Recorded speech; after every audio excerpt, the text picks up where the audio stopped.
Hey, it's Father Steve, Episcopal priest, serving here in Episcopal Diocese of Maryland. And in this recording, we're going to do the study of the Gospel of Mark, chapter 3. Chapter 3. And one of the study series, study guides that I've been using, N.T. Wright for Everyone Bible Study Guides. Mark, 22 studies for individuals and groups. Some of the questions will come out there. So normally what I do, I'll give my own commentary on each chapter. For chapter 3, I didn't pretty much write up a long commentary. So kind of leaving that up to you to use your own resource guides.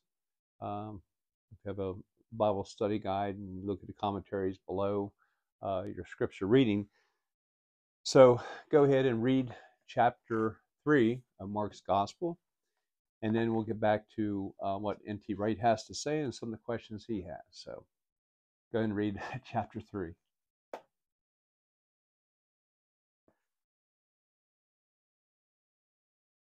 Okay, so welcome back. And you know that you can always go do is just hit that little equal sign, upside down equal sign, or 11, whatever you want to call it, the pause sign, and just get back to where we are. So where we're located. So let's see what N.T. Wright has to say about chapter 3 of Mark's Gospel. When I was a boy, now remember this is England, when I say football, soccer. So when I was a boy, the football team, soccer, I supported, Newcastle United, won the FA Cup, the world's oldest football trophy, 3 years out of 5. Think what it was like in Newcastle when the players came back from the match at Wembley Stadium in London. The whole town turned out to watch and to cheer. Something similar happens when a film or a television star comes to town, or a rock star, or the president, queen, or another ruler, as we know now the king. The streets are full of people trying to get a first-hand look at the famous one, and you wonder where they all came from. So one of his icebreaker questions is this: who would you go out of your way to see and why? Who would you go out of your way and to see and why? Okay. Okay.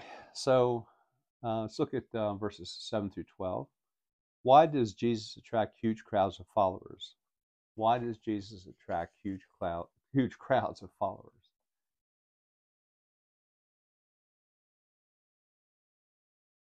Now, here's one that might generate discussion or may generate you looking at your commentary. Why doesn't he want the unclean spirits to reveal his identity? Why does he not want the unclean spirits to reveal his identity?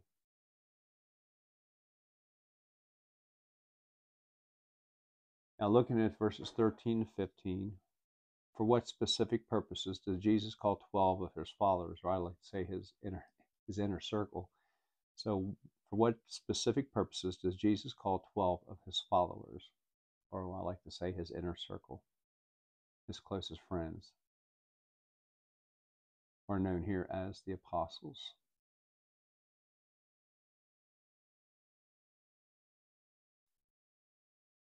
So now looking at verses 20 to 21 of Gospel Mark chapter 3, as news about Jesus spreads, more people follow him home.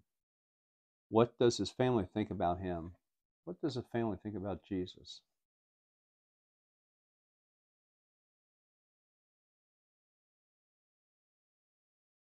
Now here's an interesting question. Now it's two questions. One would be more particular to you all since you're using this for Bible study and you're using this mostly in the church. But the first part of the question is, what kinds of reactions have you gotten from people when they find out you're a follower of Jesus? And the second part of this question he right has, if you aren't a follower of Jesus, what is your impression of who he is? So I'm pretty much your follower if you're watching this, right? So let's look at the first part of this question.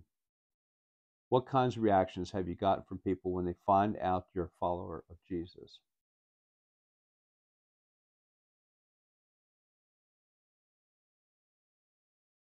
Okay. Now look in verses 23 to 30. How does Jesus answer their accusations? How does he answer their accusations?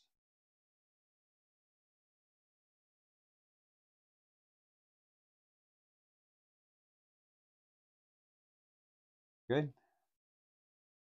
Okay, now we're going to look at the verses 31 to 35. When Jesus' family was looking for him, how he responded was scandalous. Loyalty to the family was the local and specific outworking of loyalty to Israel as the people of God. But as Mark has already shown us, Jesus was quite capable of challenging the symbols that lay at the heart of the Jewish sense of identity. What does Jesus teach here about family? So what does Jesus teach about family?